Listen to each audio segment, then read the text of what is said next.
La maison d'un homme fort. Personne, bien aimé, personne ne peut entrer dans la maison d'un homme fort. Alléluia. Amen. Voici l'homme fort. Hein? Imaginez que cette personne-là a 3 fois de ma taille. Costaud. Comme si dans l'un de ses pieds, on peut me trouver moi-même. Dans l'un de ses pieds. Et je vais entrer chez lui. Qu'est-ce que la Bible dit? Personne Ne peut entrer dans la maison d'un homme Je ne peux pas entrer dans la maison de cet homme fort. Hein? Épiler ses biens. Épiler ses biens. Sans avoir auparavant lié cet homme fort. Ah! La solution pour attaquer cet homme fort qui est géant devant moi, c'est d'abord le lier. C'est ça la résistance. Il faut le faire quoi? Lié. Il faut le lier. Comment lier? Pour lier, il faut toujours faire recours à la parole de Dieu. Il faut faire recours à la parole de Dieu. Parce que tu prends le pouvoir maintenant. Vous prenez le pouvoir maintenant. On sort. Nous partons dans une évangélisation. On va partir de l'évangélisation, mais vous n'en faites pas. Mais je ne vais forcer personne. Chacun ira de sa propre volonté. Amen. Et nous partons maintenant. On part quelque part, tu entres comme ça. Quand tu entres comme ça, ton cœur fait et l'Esprit de Dieu te dit, tu vois le monsieur qui est là-bas, il a un problème comme ceci, comme cela. Toi, comme tu as le pouvoir, tu as les ailes du pouvoir. Toi, tu dis, je vais me démontrer maintenant. Je vais me démontrer maintenant. Tu dis, bonjour monsieur, vous prêchez l'évangile, si vous avez des problèmes. Qui t'a dit que c'est comme ça en fait? Et comme ça, tu commences par faire, bah, au nom de Jésus-Christ, au nom. Le monsieur fait, tu es prêt à m'affronter? Mon ami, fais doucement. On ne fait pas ça. Tu ne peux pas entrer dans la maison d'un homme fort sans le lier. Tu dois lier l'esprit là d'abord. On n'attaque pas les démons comme ça. Les démons, ils sont d'abord jaloux de nous. Ils sont envieux de nous. Parce que la place d'où on les a chassés, c'est là que nous allons. C'est ça une guerre de tous les jours. Quand je vous dis que le diable doit trouver gloire dans tout ce que nous faisons, vous pensez que c'est un jeu. Si le diable trouve la guerre, il arrive à trouver la place dans n'importe quelle chose que tu fais, mais il ne peut pas te combattre. Il t'a déjà possédé. Tu dois lier le démon, je te lie au nom de Jésus-Christ. Allez, silence. Une fois c'était tout dans. Maintenant, comme tu es silencieux là, écoute-moi bien. Tu plies tes bagages et tu me libères là. C'est là que la conversation commence. Un chrétien est prudent et simple. Donc, nous ne voulons pas utiliser le pouvoir que Dieu nous a donné dans le désordre. Nous voulons utiliser ce pouvoir dans l'ordre. Alléluia. Amen. Nous allons voir maintenant l'exemple de quelques personnes. Laissez le reste. C'est bon, non? Nous allons voir l'exemple de 2 personnes. C'est la dernière partie. De 2 personnes qui ont reçu ce pouvoir. Une personne qui a reçu le pouvoir. Une autre personne qui a mal reçu le pouvoir. Alléluia. Amen. On va voir l'exemple de Élisée. Dans le livre de 2 Rois, chapitre 2, verset 6. 2 Rois, chapitre 2, le verset 6, 7, 8, 9 et le verset 10. Le verset 6 dit. Oui. Élie lui dit, reste ici. Vous voyez, Élie était le maître disciple. Vous allez voir que le message qu'on faisait depuis là, ça parle toujours du disciple-là. Tu ne peux pas avoir le pouvoir si tu n'es pas soumis. Tu ne peux pas avoir le pouvoir si tu n'es pas sobre. Tu ne peux pas avoir le pouvoir si tu n'es pas résistant. Élie était le maître de Élisée. Si vous retournez en arrière, vous pouvez aller lire chez vous. Vous allez voir comment la puissance a quitté Élie pour attaquer Élisée, pour que Élisée puisse dire, maître, je vais te suivre. Élisée va dire, mais tu ne peux pas me suivre. Il dit, non, je vais te suivre. Mais tu as un troupeau. Comment tu peux me suivre? Non, je vais te suivre. Il prend maintenant tous ces troupeaux-là, il distribue ça. Il partage le reste. Il dit, je vais te suivre. Pour devenir prophète, oui. Mais ça fait rire, non, il va te suivre. Parce que quand Élie était venu chez. Non, moi le pain qui est là-bas. Élie était venu chez Élisée. Il voyait Élisée comme ça. Il prit le manteau, il fait comme ça. Si je lance le manteau, tu m'accompagnes. Il fait comme ça. Mais accompagne-moi, non? Toi, tu es là. Il fait comme ça. La puissance a quitté le manteau pour entrer dans Élysée. Alléluia. C'est là que Élysée lui a suivi. Vous voyez? Yes. Maintenant, comme Élysée le suivait tous les jours, la façon de suivre Élie, ça devient, je ne sais pas, ça monte. Élie lui demande, mon ami, qu'est-ce que tu veux? Pourtant, Élie connaît, hein? Oh, je vais connaître ce qui se passe avec toi, pourtant je vais te dire le contraire de ça. Tu peux savoir ça, des fois ça arrive. Je connais bien ce qui se passe avec moi, mais je ne te dis rien sur ça. Même quand tu abordes ça, il fait comme si je ne connais rien. C'est parce qu'il veut que tu aies le mieux. Qu'est-ce que tu veux? Il dit, je veux la double portion de la puissance qui habite en toi. Mais Élie dit, ce que tu demandes, c'est difficile, hein? Tu le peux? Il dit oui. Ils ont continué, ils ont commencé maintenant l'aventure. Allons-y. Hein?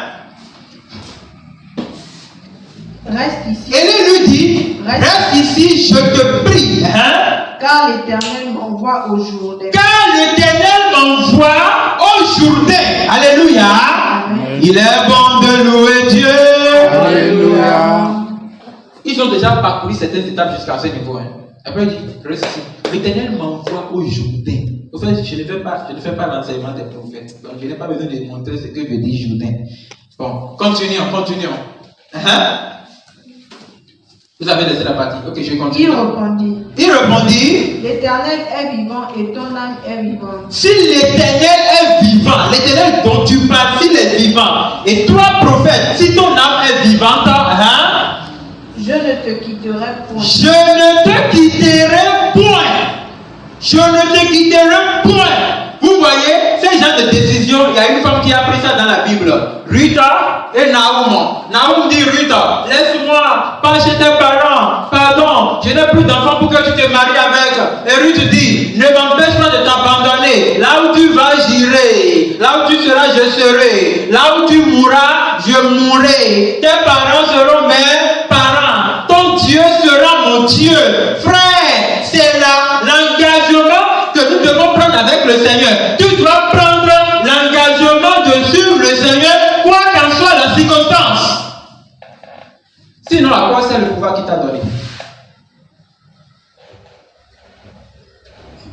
Ça fait mal aujourd'hui quand dans le corps du Christ, nous n'avons pas seuls les chrétiens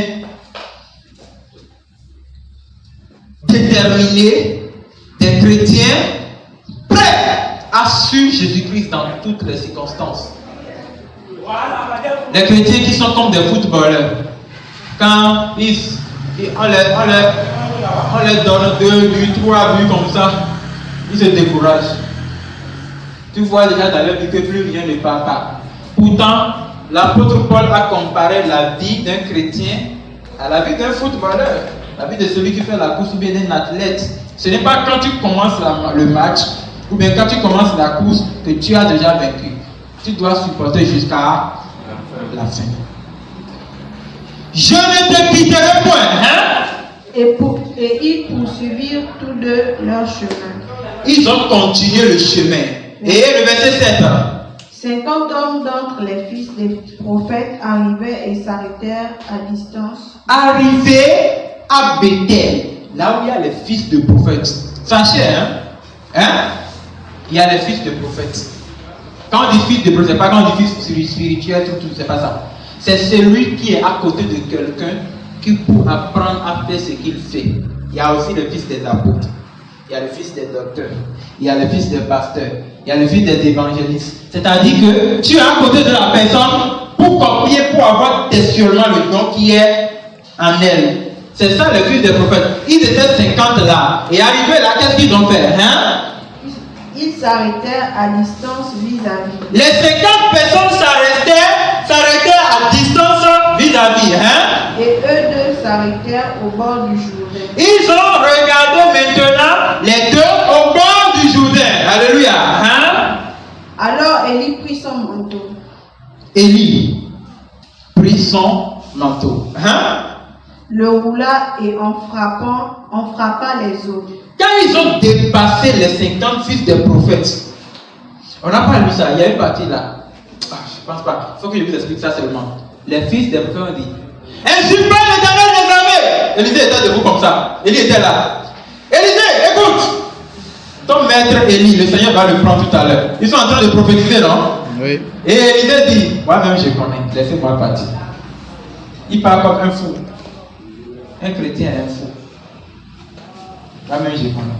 Maintenant, quand ils sont au bord du Jourdain, l'autre manteau, écoutez, le même pouvoir qui t'a fait devenir chrétien, c'est ça qui t'accompagne jusqu'à la mort. Si tu fais un qui abandonne, une autre personne prendra ta place. Il faut savoir ça. Hein?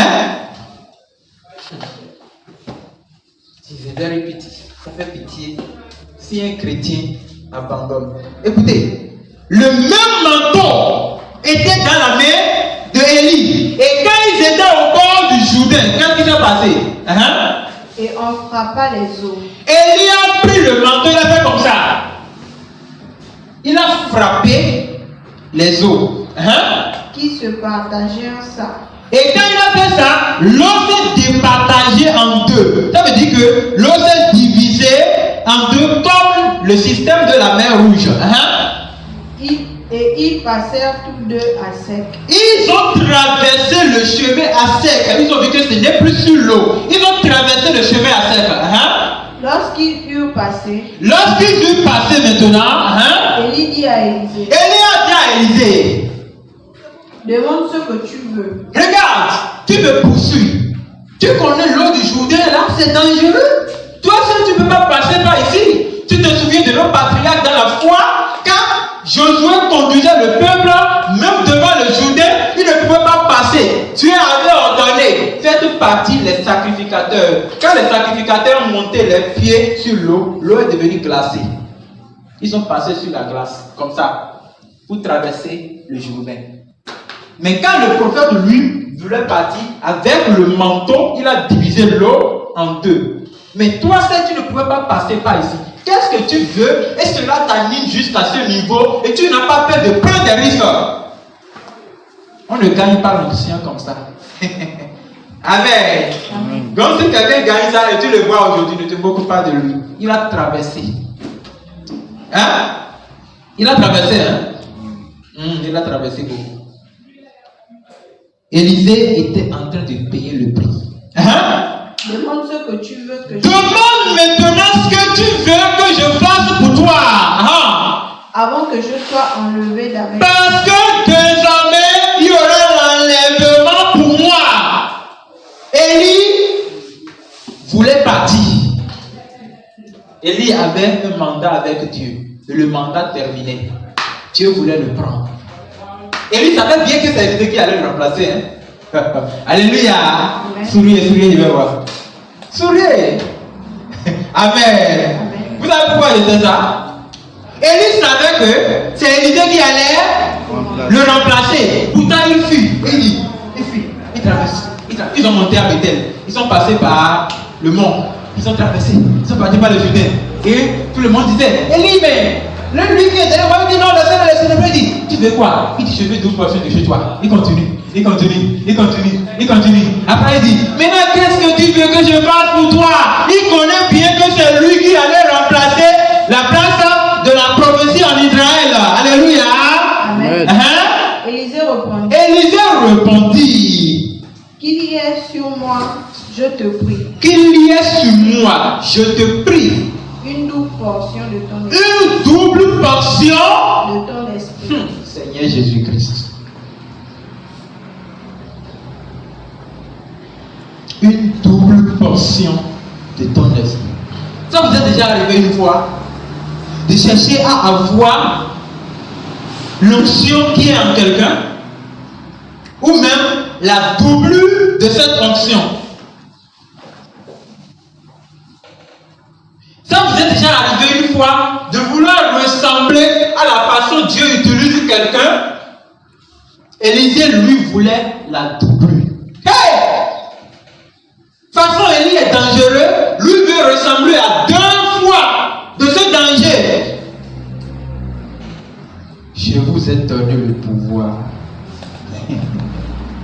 Je vous ai donné le Pouvoir. Répète, pouvoir. Pouvoir. C'est ça, on va faire maintenant. Quand il te voit, il dit pouvoir, tu dis pouvoir. Il dit d'accord, bien. Guéris-moi ce malade-là. Je vais le faire. Chacun va guérir des malades. Hey! Le pouvoir dont on parle en Élie, quand ça s'est énervé contre le diable, il dit vous, Israël, vous avez choisi d'adorer Baal. Écoutez-moi, vous êtes en train de m'énerver. Que la pluie ne vienne plus sur cette terre.